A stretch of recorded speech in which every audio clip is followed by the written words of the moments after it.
Agreed to, and I call the member for Deakin. Well, Mr Deputy Speaker, we don't support this pathetic and shabby amendment, and I think the amendment shouldn't read.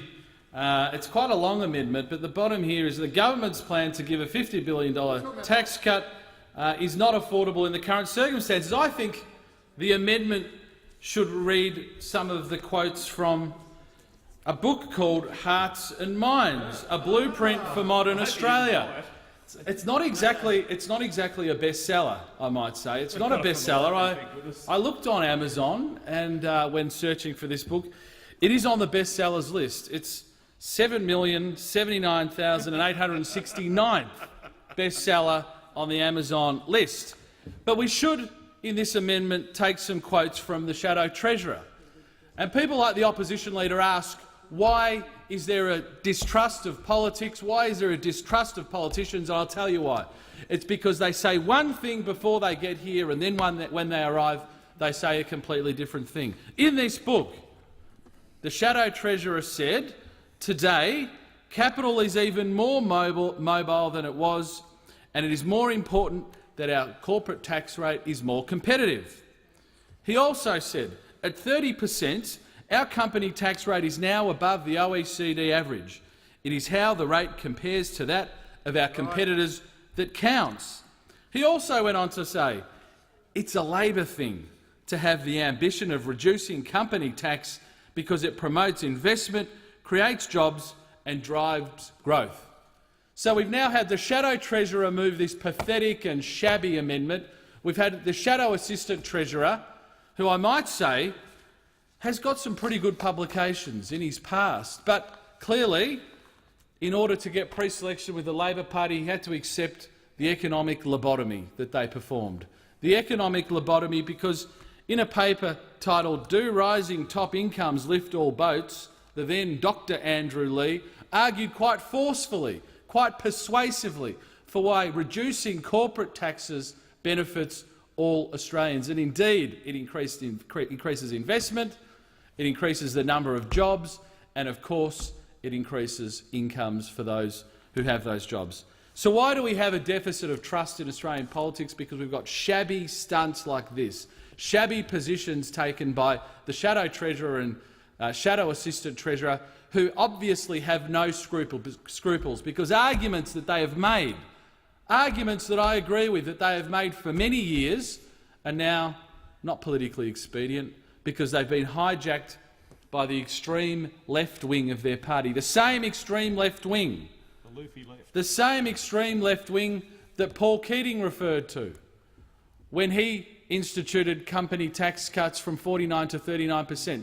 Those extreme left-wing Labor members who are arguing that we should have a 60% corporate tax cut. The Shadow Treasurer and the Shadow Assistant Treasurer now stand with them. Now, it shouldn't be of a great surprise to people that the Shadow Treasurer has done that, because the Shadow Treasurer has abjectly failed in every single portfolio he's ever undertaken. When he was the Immigration Minister, he even made the member for Watson look good as an Immigration Minister. Record boat arrivals. This man is not capable. This man in this portfolio today is indicating that he's not up for the job. But we know, because he's done the job, we know that he was the Treasurer of this country, lamentably the Treasurer of this country for a very short period of time. And I'm still reminded of Bowen's black hole, Bowen's $18 billion black hole. And he has the audacity to come to this dispatch box and criticise this government's efforts to turbocharge our economy and improve the budget bottom line. So we've got a team here, the Shadow Treasurer, who's an abject failure in everything he's ever done in this place and continues to be. We've got the Shadow Assistant Treasurer, who I think in his heart of hearts agrees with us. I think in his heart of hearts knows that company tax cuts for all businesses, which is what we're proposing, are so important for this country, but he's sold his soul out for a seat in parliament. That's why he's colloquially known as the lobotomised member for Fenner, because they've taken every good idea that he ever had and they've reprogrammed him. And now he sounds like someone on the socialist left of that party. So these amendments are shabby. These amendments are very short-sighted. We even have, in the OECD, we even have the socialist French government,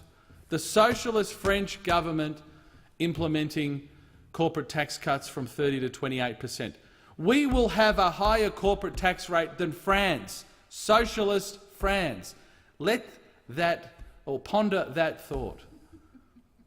It's extraordinary that we now have a Labor Party that has dragged this motley duo of the shadow treasurer and the shadow assistant treasurer to this extreme left position, which really I would expect to see from the Greens political party, not the Labor Party. And when I had a look at Hearts and Minds, a blueprint for modern Australia, I say I borrowed it from the library, Mr. Speaker. I borrowed it from the library, Mr. Speaker. There was a forward from Paul Keating. Paul Keating would repudiate this motley duo of the shadow treasurer and the shadow assistant treasurer, because they have repudiated every single legacy of that period of Labor government. So we will continue to do what is right for this country and make these arguments. These are tax cuts for all businesses. These are tax cuts that will start with your local hairdresser. These are tax cuts that will start with the local cafe. These are tax cuts that will start with people like my sister, who has started a small home business, who works from home so she can be with her children. These are tax cuts that will benefit her. These are tax cuts for the smallest companies, the smallest businesses, and the businesses that we know drive the growth, the entrepreneurial spirit and ultimately the prosperity of this country. So I'm very disappointed to see the motley duo of the shadow treasurer and assistant treasurer having been dragged to the extreme left of their party. But, Mr. Speaker, we will do what's right. We will continue to argue for these tax cuts. These will ultimately provide the economic growth that we need to give Australians the prosperity that we know they deserve, and we're not going to let these shabby little political stunts get in the way. Thanks, Mr. Speaker.